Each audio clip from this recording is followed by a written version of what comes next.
আজকে আপনাদেরকে দেখাবো মাসকালাই ডাউলের বড়ি। এই বড়ি কিভাবে তৈরি হয় সম্পূর্ণ কিন্তু আজকের এই ভিডিওতে থাকবে আর কি। হ্যালো এভরিওয়ান, সবাই কেমন আছেন? আশা করি ভালো আছেন। তো আজকে আপনাদেরকে দেখাবো মাসকালাই ডাউলের বড়ি।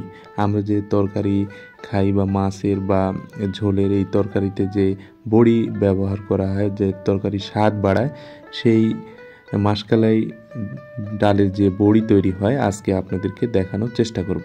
তো দেখতে পাচ্ছেন এই যে এখানে হচ্ছে ডাউল হচ্ছে কোটা হয়েছে, এটার সাথে হচ্ছে চাল কুমড়া, যে চাল কুমড়া আমরা খাই ওই চাল কুমড়াটা এখানে অ্যাড করা হচ্ছে। এটা হচ্ছে ব্লেন্ডার করে আপনার একবারে নরম সফট করে এই কালাইয়ের সাথে অ্যাড করা হচ্ছে। এটাই হচ্ছে অ্যাড করার কারণ হচ্ছে এখানে একটা বড়ির একটা টক একটা ভাব আসে, মানে স্বাদ আর কোথায় বাড়ায় আর কি। তো এই বড়িটা কিভাবে হয় আপনাদেরকে সম্পূর্ণ দেখাচ্ছি। তো এই যে দেখতে পাচ্ছেন এই এই কালাইটা হচ্ছে সুন্দরভাবে একবারে অনেক সময় ধরে এভাবে নাড়তে হবে, মানে এখানে একটা প্রসেসিং সিস্টেম এমনভাবে আসতে হবে যেন একটা নরম একটা সফট ভাব আসলে তারপরে বড়িটা তরকারিতে রান্না করলে ওই রান্নার এই বড়িটা হচ্ছে নরম হবে, মানে শক্ত হবে না। অনেক সময় শক্ত হয়, এই জন্য এত সময় ধরে একে এরকম প্রসেসিংগুলো করে নেওয়া হচ্ছে আর কি। তো সম্পূর্ণ কাজ হচ্ছে আমার মা করতেছে। তো দেখতে পাচ্ছেন এগুলো কিন্তু বাজারে বড়ি কিনতে পাওয়া যায়, ওরা এখানে চাউল অ্যাড করে, মানে ভেজাল অ্যাড করে ওই বিক্রি করে আর কি। তো আমরা হচ্ছে বাজার থেকে কিনে আমরা বাসায় নিজেই তৈরি করি। তো দেখতে পাচ্ছেন এটা হচ্ছে বাঁশের যে চাটা বলে, এই চাটাতে এই বড়িগুলো দেওয়া হবে, দিয়ে এটা রোদে দিতে হবে, দেওয়ার পরে এটা খাওয়ার প্রসেসিং হয় আর কি। খুবই সোজা একটা সিস্টেম আর কি, রেসিপি আর কি। তো দেখতে পাচ্ছেন এটা হচ্ছে সম্পূর্ণ এভাবে করার পরে এখানে কালো জিরা যেটা আছে এটা হচ্ছে অ্যাড করা হচ্ছে। এটা দিলে একটা ফ্লেভার আসে, একটা ভালো লাগে খেতে আর কি।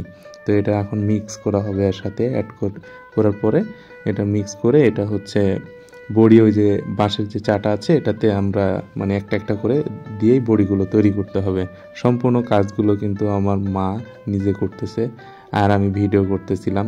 এই প্রথম এরকম ভিডিও তৈরি করা আর কি।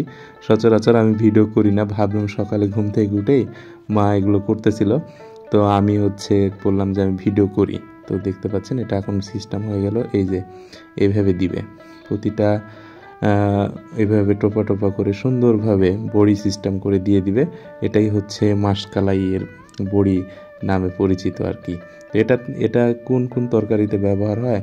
চুড়চুড়ি মাছের, তারপরে হচ্ছে ঝোল মানে মাছের, তারপরে যে নতুন শীতকালীন সবজি আসতেছে আমাদের লাল শাক, তারপরে বাঁধাকপি, ফুলকপি, এগুলোতে হচ্ছে, তারপরে বেগুন, তারপরে এগুলো তো মানে যে তরকারি শীতকালীন যে সবজি আর মাছ একসাথে যে রান্না হয় তার সাথে এই মাসকালাই ডালের বড়ি যদি অ্যাড করা যায় খেতে কিন্তু অসাধারণ লাগে। সম্পূর্ণ কিন্তু এই যে বাঁশের চাটা আছে এভাবে দিয়ে দেওয়া হলো। এখন এটা হচ্ছে রোদে শুকাতে হবে, রোদে শুকানোর পরেই এটা কিন্তু আমাদের তরকারিতে রান্নার খাওয়ার উপযোগী হবে আর কি। তো এই মাসকালের বড়ি আপনারা কে কোথায় থেকে দেখতেছেন আর আপনাদের এলাকায় এটা আছে কি না অবশ্যই অবশ্যই কমেন্টে জানাবেন। আর কারা কারা এই বড়ি খাইছেন, খেতে কেমন, অবশ্যই কমেন্টে জানাবেন। তো সম্পূর্ণ ভিডিওটা করলাম আসলে আপনাদেরকে দেখানোর জন্য, এরকম সচরাচর ভিডিও করি না। তো আজকের ভিডিও এই পর্যন্ত। সবাই ভালো থাকবেন, সুস্থ থাকবেন, আর ভিডিওটা যদি ভালো লাগে অবশ্যই অবশ্যই শেয়ার করে দিবেন।